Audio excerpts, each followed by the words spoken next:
Hi everyone, ఇవాళ మన video ఏంటంటే ఇన్స్టెంట్ గులాబ్ జామున్ మిక్స్తో ఇంట్లోనే పర్ఫెక్ట్ గులాబ్ జామున్ని ఎలా చేయాలో ఈ వీడియోలో చాలా క్లియర్గా చూపిస్తాను. జ్యూసీగా, సాఫ్ట్గా, టేస్టీగా వస్తాయి. ఉండలు ఎలా చేయాలి, కలర్ ఎంతవరకు వచ్చేంత వరకు వేపాలి, పాకం ఎక్కువ కాకుండా అలానే తక్కువ కూడా కాకుండా ఎలా చేయాలో ఈ వీడియోలో చూద్దాం. వీడియోని స్కిప్ చేయకుండా చివరి వరకు చూడండి. నేనైతే ఎంటీఆర్ గులాబ్ జామున్ మిక్స్ అయితే తీసుకుంటున్నానండి. మనం పిండిని అనేది కప్స్తో అయితే కొలుచుకుందామండి. మీకు కప్ అనేది అవైలబుల్లో లేకపోతే గ్లాస్తో కూడా కొలుచుకోవచ్చండి. ఇలా కప్స్తో కానీ గ్లాస్తో కానీ కొలుచుకోవడం వల్ల ఏమవుతుందంటే మనకి స్వీట్ అనేది కరెక్ట్గా సరిపోతుందండి. నాకైతే 1 కప్పు పిండి అయితే వచ్చిందండి. 1 కప్పు పిండికి 2 కప్పుల షుగర్ అనేది పర్ఫెక్ట్ అండి. అది కొలత సరిపోతుంది. మీరు స్వీట్ అనేది తక్కువ తింటే కనుక 1/4 కప్పు షుగర్ అనేది తగ్గించుకోండి, సరిపోతుంది. అప్పుడు 2 కప్పుల పంచదారకి 2 కప్పుల వాటర్ అనేది అది కూడా పర్ఫెక్ట్ అండి. అది కూడా సరిపోతుంది. పంచదార అనేది కరిగేంత వరకు కలుపుకుంటూ ఉండండి. అలా అందులోపల ఒక 4-5 ఇలాచీ తీసుకుని అది బాగా స్మాష్ అయ్యేలా దంచుకుందామండి. ఇలా వీడియోలో చూపిస్తున్నట్టు ఇలా మొత్తం అయ్యాక మనం పంచదార కరుగుతూ ఉంటుంది కదండి, ఆ టైంలో ఇలాచీ అనేది యాడ్ చేసేసేయండి.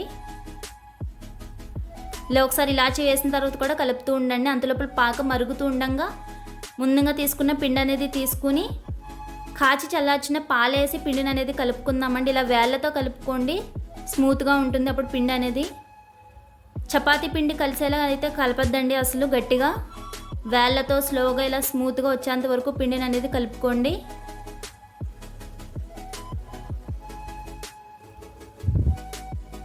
చిన్న చిన్న ఉండలు అయితే తీసుకుని ఉండలు చేసుకోండి. ఉండలు కూడా గట్టిగా నొక్కి అనేది చేయొద్దండి అసలు. చూసారండి, ఇలా వీడియోలో చూపిస్తున్నట్టు సాఫ్ట్నెస్గా స్లోగా ఉండలు చేసుకోండి. ఇలా గీతలు అనేది పడకుండా అసలు స్మూత్గా అనేది వచ్చేంత వరకు చేసుకోండి. పాలేసి చేయడం వల్ల చాలా స్మూత్గా ఉంటుందండి పిండి అనేది. గులాబ్ జామున్ కూడా చాలా సాఫ్ట్గా వస్తాయి. ఇలా వీడియోలో చూపిస్తున్నట్టు అన్నీ కూడా చేసేసుకోండి. గులాబ్ జామున్ అనేది 5 నిమిషాలు 10 నిమిషాలు పక్కన పెట్టవసరం లేదండి. పిండి కలుపుగానే చేసేసుకోవచ్చు. తీగ పాకం వచ్చేంత వరకు ఉంచొద్దండి. ఇలా లైట్గా జిగురు అనేది వచ్చేంత వరకు ఉంచుకుని స్టవ్ అనేది ఆఫ్ చేసి పక్కన పెట్టేసుకుందామండి. ఉండలు అనేది గీతోనే వేపాలండి అసలు. ఆయిల్తో అనేది వేపద్దు, టేస్ట్ అనేది అసలు బాగోదండి.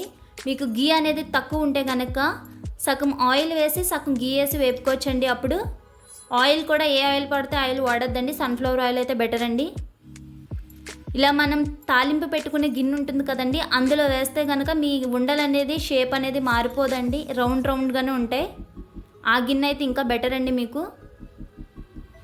కలర్ కూడా ఇలా వీడియోలో చూపిస్తున్న విధంగా వచ్చేంత వరకు కలుపుకుంటూ ఉండండి. అంత కలర్ వచ్చేంత వరకు వేపుకోండి బాగా.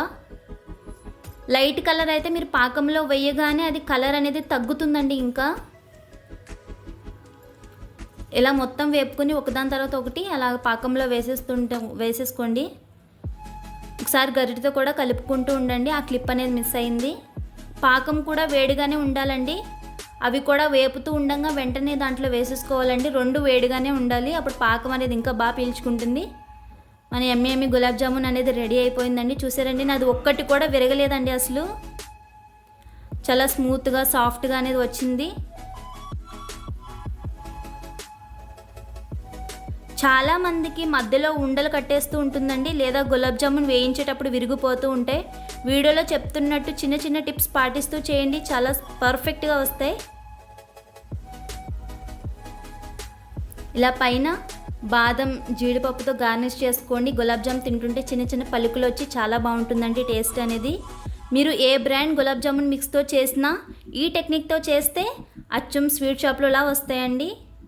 యమ్మీ గులాబ్ జామున్ అండి, చాలా బాగుంటుంది. ఒకసారి ఇలా అయితే ట్రై చేయండి. వీడియో చూసినందుకు థ్యాంక్స్.